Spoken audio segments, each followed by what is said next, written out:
E aí, turma, vamos lá? Agora estamos no capítulo 8, Sociedade e Culturas Africanas, que vai falar justamente do assunto da nossa bimestral, tá bom? Então a gente já percebeu que a África tem uma diversidade incrível e não se trata de um país, né? Se trata de um continente. E aqui na página 167, vamos falar aqui da primeira atividade. Você coloca C de correto e I de incorreto. Então, eu vou falar e vocês já vão corrigindo aí, tá? A A é C, a B é I, a C é C, a D é I e a E é C. Por quê? Vamos lá. A primeira é C, porque geralmente conhecemos mais a Europa do que a África. Agora que a coisa está ficando diferente, tá bom? A B, gente. A B, isso aqui justifica deixa eu ver aqui, o desconhecimento diferente que ocorreu. O fato da gente estudar mais a Europa quer dizer que a África não tem nada de interessante? Não, isso aí é errado, né? Não tem nada de interessante segundo o olhar do europeu, mas tem e muita coisa, a gente já deu para perceber pelos impérios que estudamos. Na letra C, gente, de modo geral, muitos estudiosos afirmam que o início da relação humana está ligado ao continente africano? Verdadeiro, C, tá? Na letra D, no modo geral, a cultura da África foi valorizada aqui no Brasil? Errado, então I, tá? De incorreto. E a última, de modo geral, aqui no Brasil, as visões com relação ao povo africano foi preconceituosa e distorcida? Sim, verdadeiro, tá bom?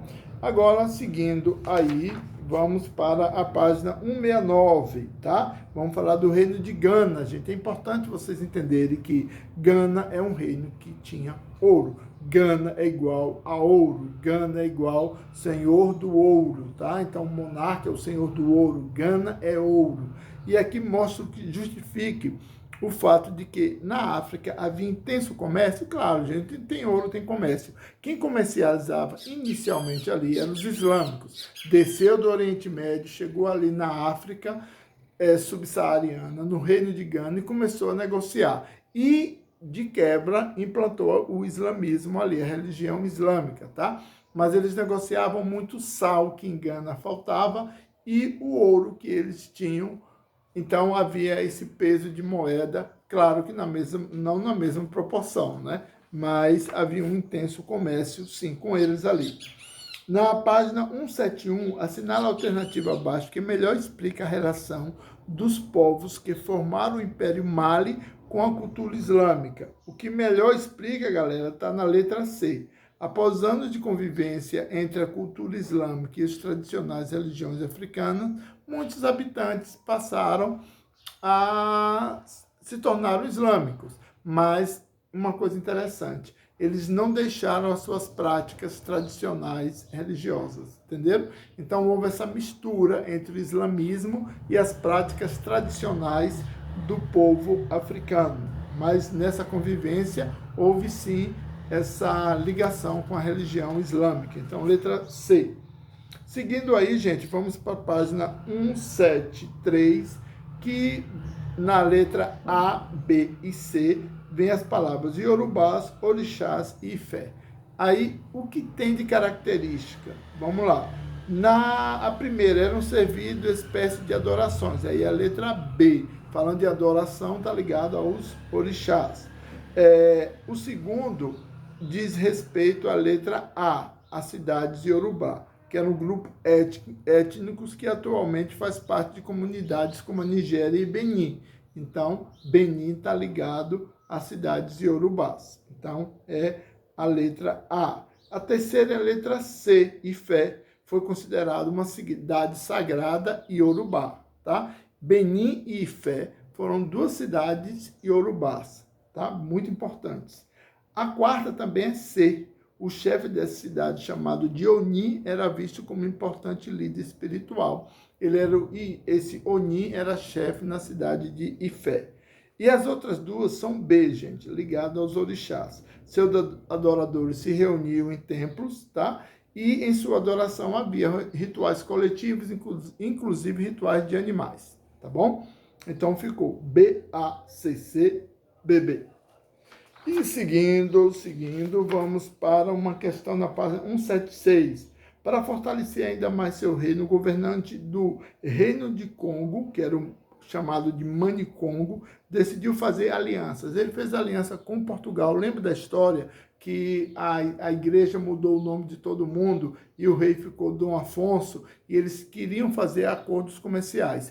O Reino de Congo, ele vendia os escravos para os portugueses e, em troca, os portugueses trariam a tecnologia. Lembra da história? Copia aí, tá?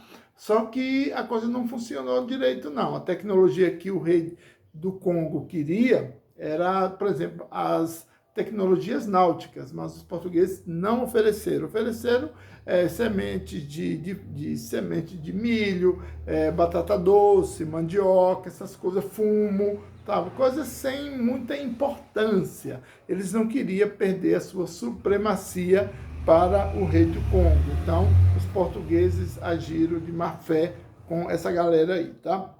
Na questão 177, que ideia a respeito do rei de Benin apresentada nessa placa? Aqui tem uma placa na página 176 mostrando o rei com uma espécie de coroa num tamanho maior. Essa ideia do tamanho maior representa a figura real, tá bom? Em sua opinião, onde essas placas eram utilizadas? Eu creio que nos palácios reais, né? Era o lugar mais apropriado para elas.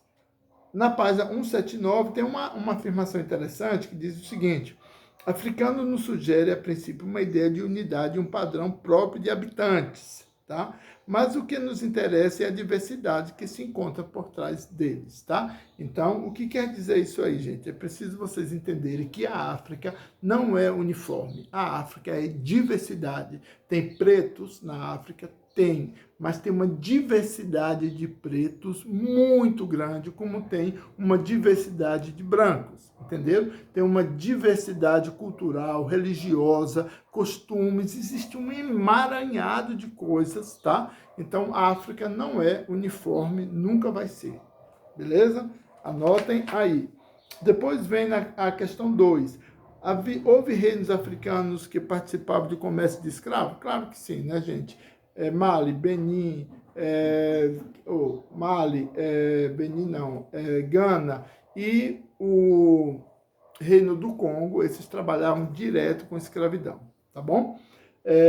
3. O texto afirma que entre muitos povos africanos a terra é considerada um bem coletivo. O que isso tem a ver com poligamia? Bem coletivo é todo mundo trabalhando em prol. Mas se o cara é poligâmico, ele tem várias mulheres, ele tem muitos filhos. Então, se tem muitos filhos, ele vai produzir mais. Proporcionalmente, ele vai ter mais riqueza, entendeu? Então, a poligamia era aceito, sempre foi aceito dentro da sociedade africana. Agora, você tem que ter bala na agulha. Para pegar uma garota, você tem que pagar ao pai, um dote. Então, se o cara tem dinheiro, ele tem várias mulheres. E o islamismo permitia isso, a poligamia sempre permitiu. Então, para eles não mudou nada. Agora, o cristianismo não permitia. Então, quando o cristianismo chegou, deu aquele impasse por causa da questão monogâmica. Então, o povo africano, para se tornar cristão, ele teve que mudar os seus hábitos conjugais, tá?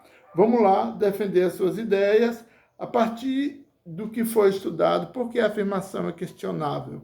Essa afirmação aqui é a primeira, que a escravidão que existiu no Brasil é porque já existia na África. Gente, isso não é justificativo de forma alguma. Desde que o mundo é mundo, havia escravos na Europa, no Norte, na Ásia, em qualquer lugar sempre houve escravidão. E na África também havia escravidão. Então, isso não justifica, tá? A segunda, a letra B, em sua opinião, o que é importante estudar na história da África? Gente, praticamente toda a cultura é importante, é isso que nós estamos fazendo. Depois, na página 183, vem falando sobre os griots, tá? Essa palavra griots, contadores de história, porque na África a tradição era oral. Eu conto a história e eu tenho um compromisso com a verdade. E eu vou passando isso de pai para filho, assim. Então, existe aquele doutor em contar história. Não era qualquer um que transmitia a oralidade, eram os griots, tá? Entre os fulas, isso era muito comum, tá?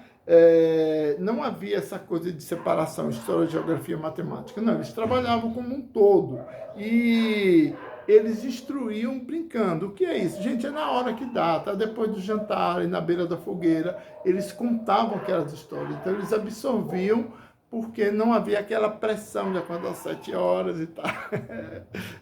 Mas o mundo aqui é bem diferente. Vocês vão ter que encarar que o sistema aqui é bruto. Mas eles brincavam dessa maneira, tá? Ensinando, instruindo, brincando. Ou seja, naquele momento, no seu tempo, no seu momento, mas as instruções eram passadas através da oralidade. Por isso que o nome é griots, tá? Griots são os mestres que informavam através da fala as verdades do povo, tá bom? Em sua opinião, na A4, o que podemos aprender com a cultura dos Fula? É possível praticar atualmente?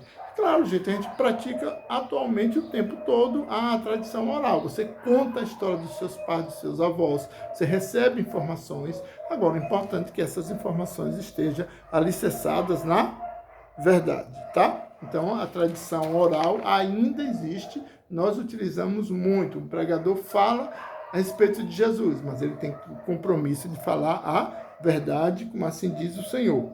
Já na página 185, está falando sobre a questão do cabelo penteado, né? Então, gente, o cabelo você usa como você quiser, tá? Então, o cabelo foi instituído por Deus, o cabelo liso, o cabelo crespo, já falei isso para vocês. Existe muito preconceito? Existe. Teve um caso de uma igreja que não batizou a moça porque ela tinha um cabelo black, né? Então, isso é um preconceito declarado, isso não deve existir, a pessoa usa o cabelo como ela quer. Deus fez o cabelo black mesmo, assim, crespo, foi assim que Deus fez, e assim que deve ser utilizado. Agora, se você quiser alisar, ondular, gente, você fica à vontade para fazer, você é livre para fazer. Da mesma forma, se o meu sou careca, então eu corto mais baixinho. Se eu quiser deixar grande aqui, ia ficar horrível, mas eu posso deixar? Posso, mas não vai ficar legal. Aí já está, inclusive, na hora de cortar. Então, cabelo você usa como você quiser. Sabe? Agora, claro, sempre dentro da decência, né? Então, cabelo black, cabelo liso, cabelo crespo. Gente, é cabelo, é bonito, tá? Show de bola. E eu tenho certeza que vocês vão aprender muito ainda sobre a cultura africana nos longos períodos que passaremos juntos. Um abraço, galera.